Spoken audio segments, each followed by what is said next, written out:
Okay, Emma, let's try to learn about kind of the quick hits on what's the most important stuff to understand about this paper. Well, I've tried to summarize everything in this abstract right here. Let's see if we can understand this. Migratory waterfowl are now the primary enzootic vector for HPAI, H5N1 viral incubation and dispersal along the North American Pacific Flyway. All California condor nesting and release sites lie directly in their path. This presages your ultimate solution, which is to move the condors out of the path of danger. That's not the only solution. There's another thing that you would like to do, which is in the process of conducting the research for this article, it was discovered that there's not a single centralized database or source where you can find out how many condors have died. You have to go to multiple different websites because multiple different organizations are in charge of the different flocks of condors. And we'll get into those flocks in a minute. So there's some in California, there's one that spans Utah to Arizona, and there's one in Baja, Mexico, okay, in the peninsula that cuts down Baja, California into Mexico. So, right there, that would require at a minimum 3 reporting agencies, but one of them, which we'll talk about, the Peregrine Fund, they don't have a standard database or anything you can check to see how many condors have died or what the individual health status is of each condor. Their website is very limited, and if it's not posted deliberately, there just isn't any information. And so, for example, recently they did a data dump where they mentioned 20 of their condors had died, but they don't say when they died or they died of HPAI, H5N1, but they don't say anything else. It's not. So there's an information problem here. There's a delay in information. There's a lack of being a centralized database. So one proposed solution is scientists can't really fix this problem if they don't understand the problem and they can't get accurate, updated, real-time data on the problem.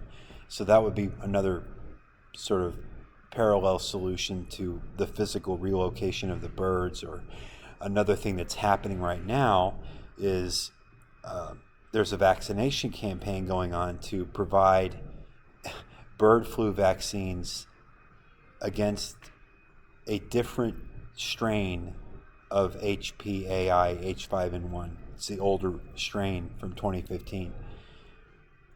They're actually giving the condors in very limited testing right now. It's not been rolled out. It's only testing on 10 or 25 or 5, I think 5 condors.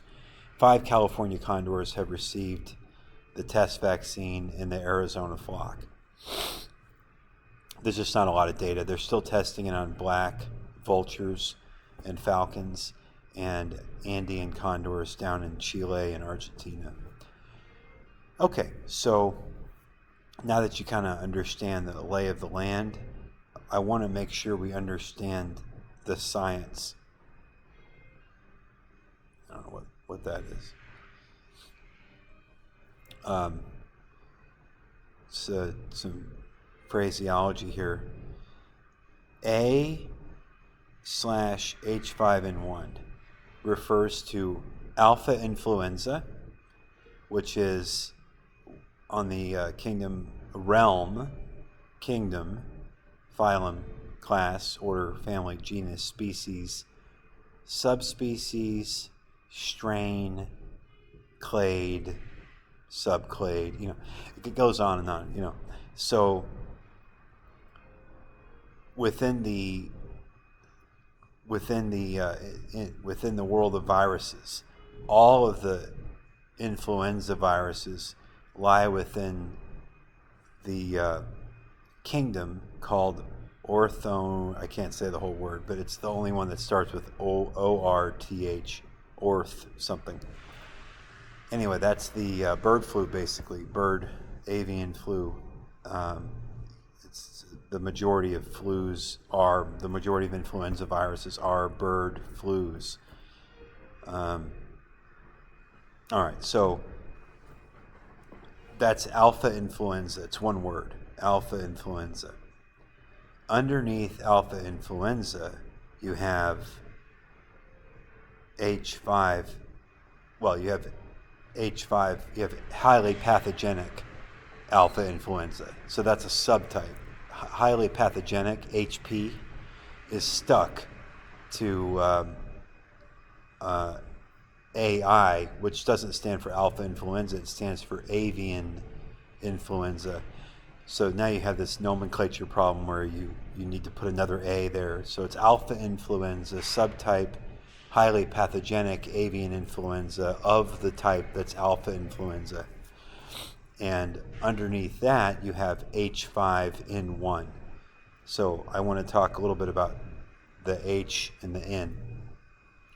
Both of these are surface proteins. Let's see if we can take a look. H5N1.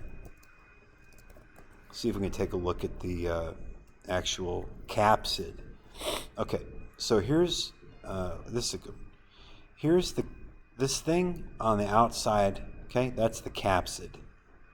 Okay, this is the capsid here on the outside, the orange part here. Go down here. You're looking at a capsid, and there's these things sticking up really high.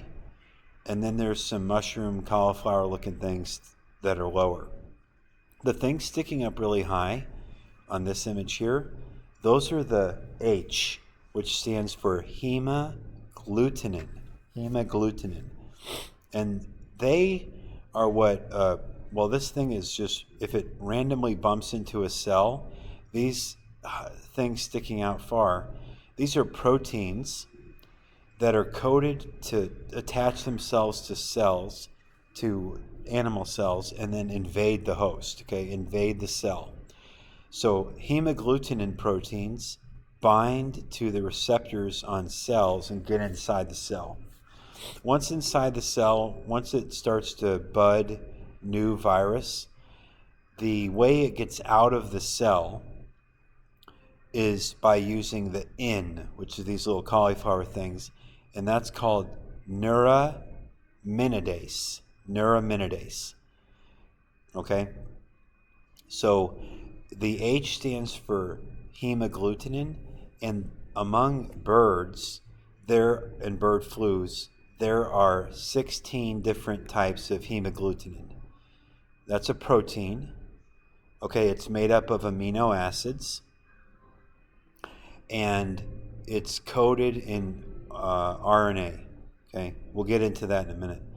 Now, the neuraminidase, there are, among humans, there's 11, but among birds, there's 9.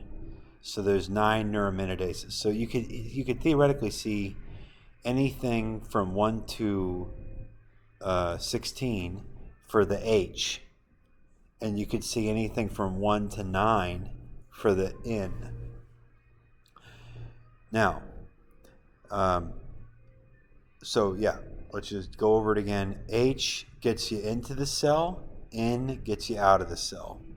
They're both proteins, okay, and they're coded to replicate inside the cell, and then to get out of the cell, the hemagglutinin got them into the cell, and to get out of the cell, the virus uses the neuraminidase proteins. Now, those neuraminidase proteins are actually called here we go, another one. The blue things are the hemagglutinin, and either the green or the pink here are the neuraminidase. And then you see the actual DNA or the RNA inside the capsid. The capsid is the spherical purple thing. Okay, so now the neuraminidase gets you out of the cell. Okay, so there's the bad guy right there, and the H5N1 doesn't look like this. That's like Ebola or something. That's over here on the right. The H5N1 virion is a elongated structure, like you see there. It looks like a little pretzel or something. And you see those dots, and those are the different capsids that are sticking off of this thing. And so that sucker right there attaches to the endothelial cells of an animal. Endothelium is the type of cell that coats the inside of all of your vascular system. It's the longest type of animal cell that exists, is an endothelial cell. Endo meaning inside, okay? And then the endothelium, if you want to think of it as a single structure in the body of an animal or a human, is the interior of the vascular system. And as blood, when blood pressure goes up, okay, that's because that happens when a person or an animal's endothelium has been damaged to the point where it has it doesn't have the ability to flex. It doesn't have the ability to expand and contract as needed. Okay, so if you're really stressed out and you have pumping a lot of cortisol into the body, that happens when you're sick. It happens for a lot of reasons. It happens if you're inbred, or you're sick, or you have an unhealthy diet, or you're doing a lot of drugs that make your heart go fast, you're smoking, that kind of stuff. You have a lot of free radicals in your system causing a lot of inflammation. You're sedentary. Different things like this can cause the endothelium to become calcified. So that's a great place.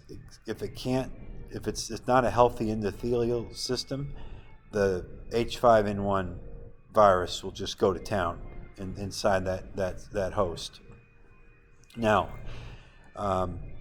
what we want to move on to at this point, since we have an understanding of the phraseology here, is I actually want to take you to the Wikipedia article for the reason why giving the influenza vaccine to the birds, to the condors, might actually be perpetuating a huge problem.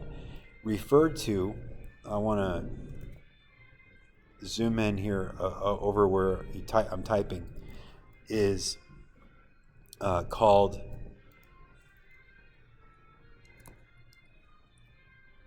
one sec. It's called antigenic drift. Okay, antigenic drift. So let's see what this is.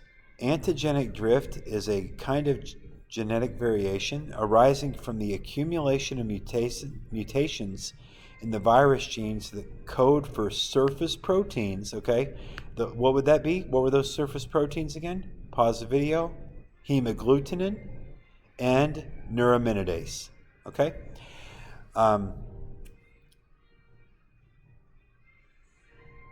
Here's the point. Here's what it is. So what happens is, as an antigen, so maybe we should define what an antigen is. An antigen is anything that elicits an immune response. Anything. Okay, so a bacterial infection will elicit an immune response.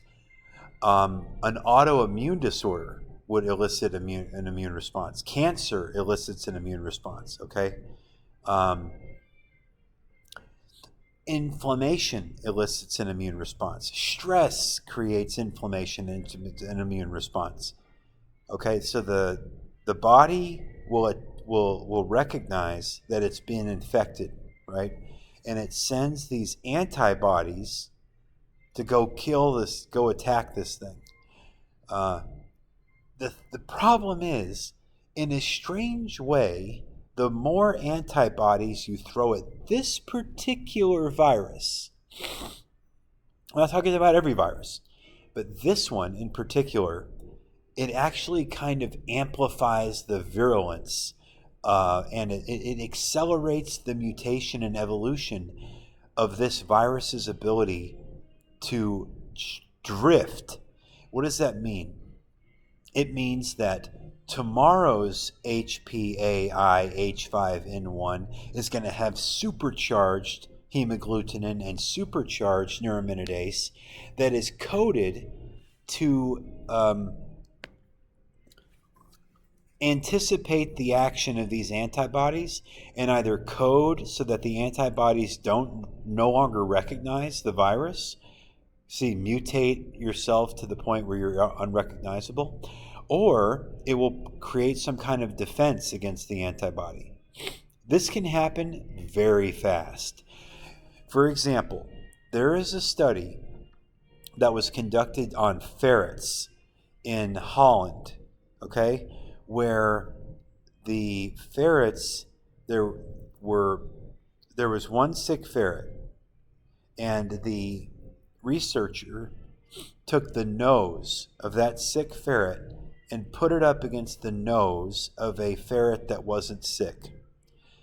This didn't work immediately, but after trying to do this just 10 times, the virus present in the first ferret became 100% successful at transmitting itself to the new host. Let that sink in for a minute. 10 times. Not a billion, not a million, not 1,000, not 500, not even 100. 10. Why does it happen that HPAI H5N1, what makes it so highly pathogenic? Well, here's what makes it highly pathogenic. There are many hosts that do not elicit any symptoms. That's what the migratory waterfowl are. They're hosts that are asymptomatic. So they're still able to fly around. And when they go to the bathroom, their droppings land on the head of a condor, which has no immunity whatsoever to the virus. We're going to get to the point where we don't necessarily want to build up an immune response, because what is an immune response? No, it's just a bunch of antibodies being thrown at the virus. That's what a vaccine is. A vaccine is an inert form of the virus that elicits an immune response. What is an immune response? A bunch of antibodies. You could think of them like, little Pac-Man going to eat the bad guys. And, well, here's the thing. Let's call the Pac-Man antibodies and those little gremlins that are going around. I know it doesn't work this way in Pac-Man. Imagine if the Pac-Man was supposed to go eat the little dudes that were chasing him. Okay? All right. So in this modified version of the game, those are the HPAI H5N1. Well, the more Pac-Men that you throw at this thing, the better it gets at succeeding in, the more Pac-Man you throw at these little gremlins, the better they get at evading the Pac-Man. I've kind of switched the game around, right? Because your job is to run away from the gremlins and eat the coins, but that's not the game we're playing right now. In this game, the little yellow Pac-Man are the antibodies. Imagine there's a whole bunch of Pac-Men running around trying to get the little gremlins. Well, what if the gremlins could only take 10 times before they were impervious to that particular form of attack? And that's essentially what a vaccine is. So using a vaccine that only partially immunizes a bird, and that's what this current vaccine does. Let's take a look at the vaccine issue, because that's presently the best solution that's been proposed.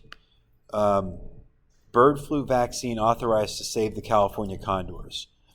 All right, let's go check out how old this virus is. The authorized vaccine is coming from an inert virus that was captured in 2016. Well, it's 2023, see?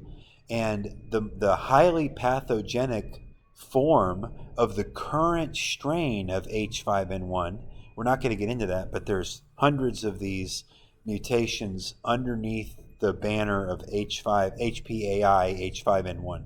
Underneath that, there's a bunch of different clades or substrains.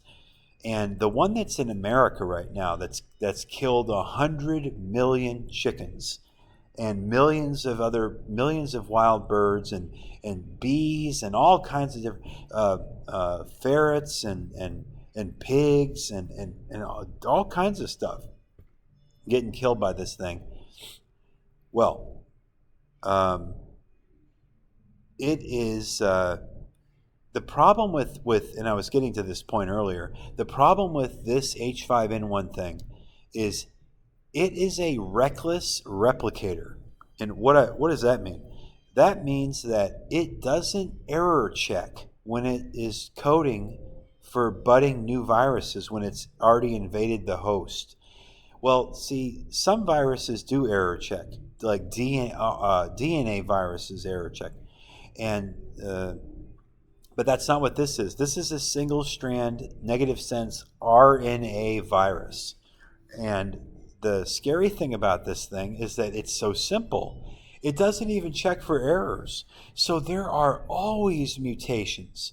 There are always failures in the replication process because, like I said, it's not error checking. When we have cellular meiosis, right? That's what the animal cells do, right? When they split and form a new cell, they have to error check as they essentially print the code to create that new cell. So I hope that made sense. All right. So you can see what they've done here. I do want to focus in on this particular word.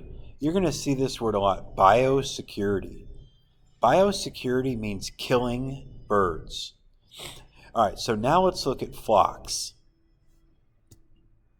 Let's look at flocks of California condors. All right, let's see if this has got what we want. All right, hopefully you can see here this 36 written here. This bird can be located using a GPS tracker that's on its leg, or you can, if you can see it, the 36 there. So this guy here is releasing one into the wild. Here are the different flocks. So 6 different sites and 5 different flocks. You got Hopper Mountain Wildlife Refuge, Southern California, Vermilion Cliffs, Pinnacles National Park, Big Sur, Baja California, Mexico, and then Redwood National Park. And then the one they're not mentioning here is the one in Arizona and Utah, which used to just be a testing release site, but has actually become, here's your key. The one that's missing is the Utah-Arizona flock. So keep this in mind. And you can kind of see here, there's a captive flock, and then there's 214 as of last year.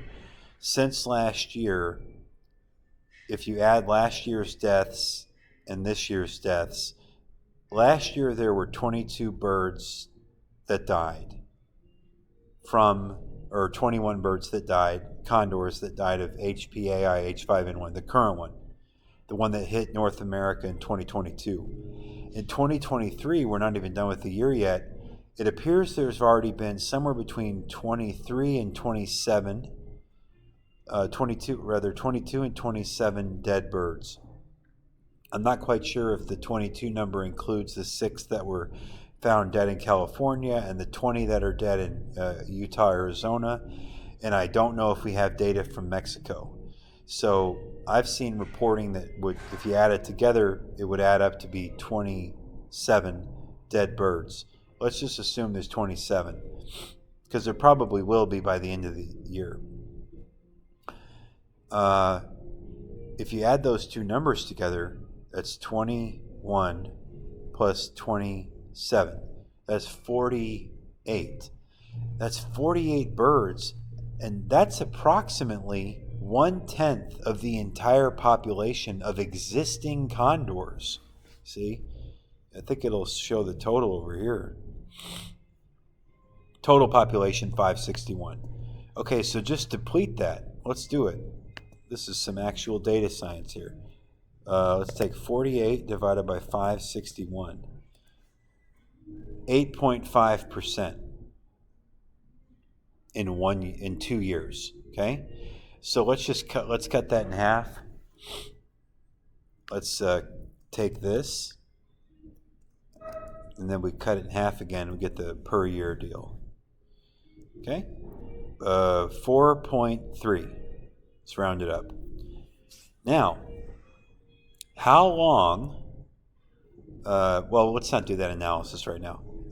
But if your mortality rate is 4.3%, understand that that's up from 0%.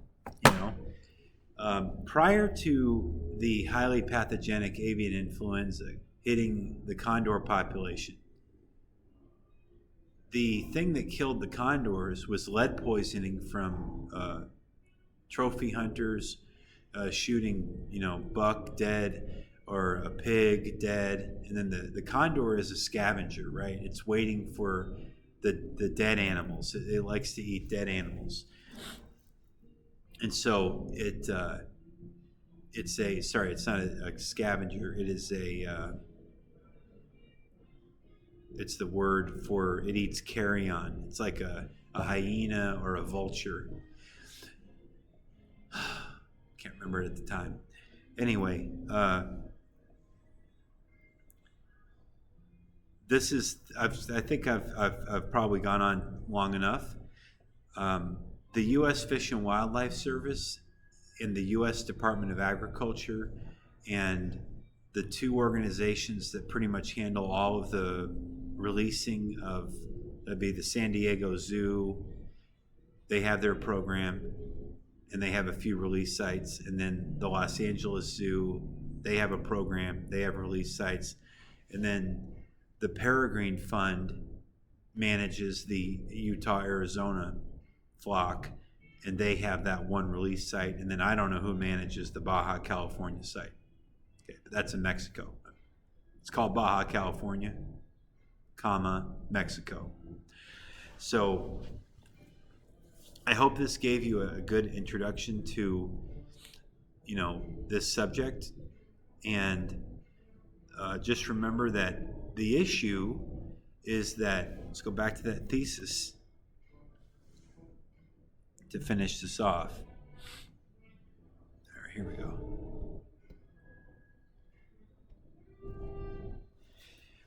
You saw that picture I sent a while back that had the green shaded region on the American map, and it basically comes down out of Alaska, northern Canada, and it funnels through Washington State, where there's something I've labeled on that map called an MSA. It's called a migratory staging area, and then it goes through Oregon and down into California, and it's simultaneously doing that. It's coming in through the western side of Idaho and Montana and Wyoming and Nevada and Arizona and Utah.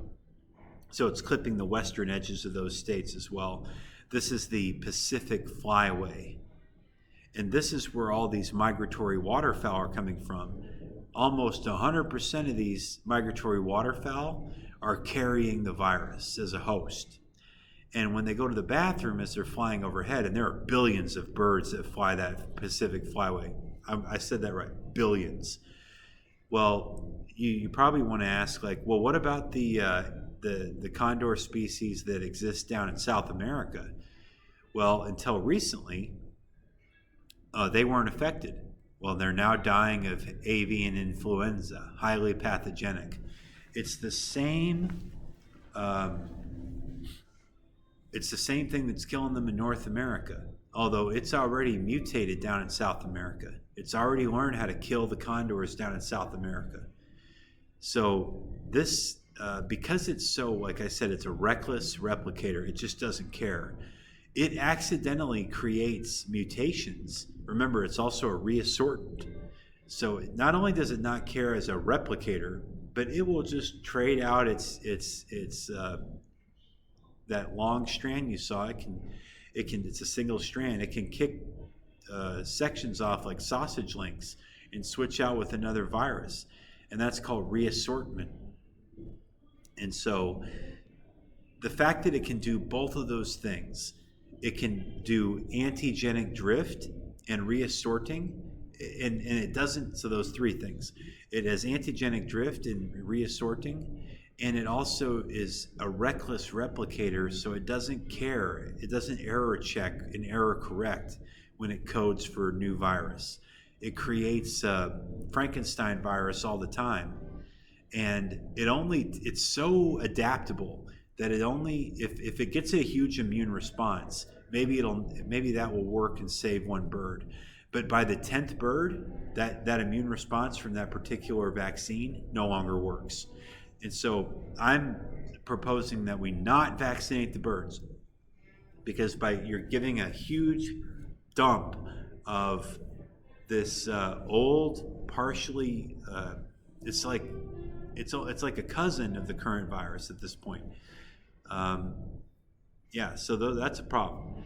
And one other thing is, just to go over it again, H stands for hemagglutinin. That gets you into the cell. Neuraminidase, N stands for neuraminidase. That's the protein that gets you out of the cell. Neuraminidase is actually considered to be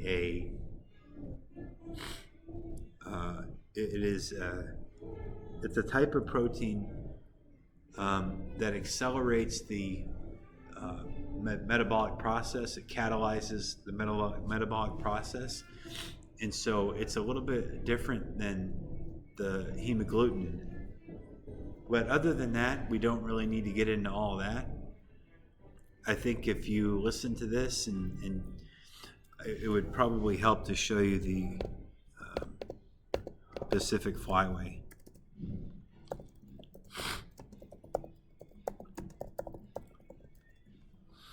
There we go. There's that picture. All right. So you see how it's coming in, and it's clipping the side of Nevada down here, and here it's going through Utah, and here it's going through Arizona. Well, right there, right there where the four corners are, right? Or not the four corners. Where Nevada meets Utah, which meets Arizona. That's almost exactly right in this green band. That's where they're releasing the condors, and look, that's a pretty narrow band. But that's where they've all died this year. I mean, 20 out of the 27 died there. And the majority of the birds are in California, but 20. And what happened there was they didn't have any protection at all. But that's also the population that was receiving, 5 of those birds got the vaccine. They tested it, okay? So you would think that the population there would be a little more impervious to the virus, but nope. Those birds died. And so the scary thing is there are only 200 more. It's like there's a total of 561 birds. Every year that goes by, every month that goes by, there's always the potential for a pandemic. Well, there already is a pandemic, but within the condor population. Oh yeah, I wanted to say something about enzootic, just so you understand the language here. Our primary enzootic vector. So I think you understand vector means like an arrow, but enzootic just means it is now a feature of, like, if you call yourself, I'm a migratory waterfowl, okay, then you are an enzootic vector. That it's almost now the point that it's so ubiquitous that nearly 100% of the birds that are flying south in the winter and flying north, whatever they do in the spring, they are carrying that virus, and they're just going to the bathroom all the time, and some of them are sick and some of them are dying. And what does the condor do? It swoops down and it eats the dead animals, and it gets sick because it eats the sick animals. Like it eats sick, it'll fly down and eat sick pigs, and it'll get sick. And the condor is it's as big as a human. It weighs more than you do. It's bigger than you are. Like, you know what I'm saying? So this is a major problem. And anything you can do to increase the amount of information or centralize that data source and collect all that data and maybe put out a daily update, or if you can organize a mass capture and release to move the birds to different nesting locations in the eastern United States or something, where there's not this. Of course, there is the avian influenza, but if you can get these the migratory waterfowl that are coming out of China and Russia, northern Russia, to stop flying, get them out of the path of those birds, maybe they'll be okay. Maybe that's a good idea. Maybe it's a bad idea, but it's not an idea that anybody's tried yet. Just move the birds. So it's a pretty interesting concept.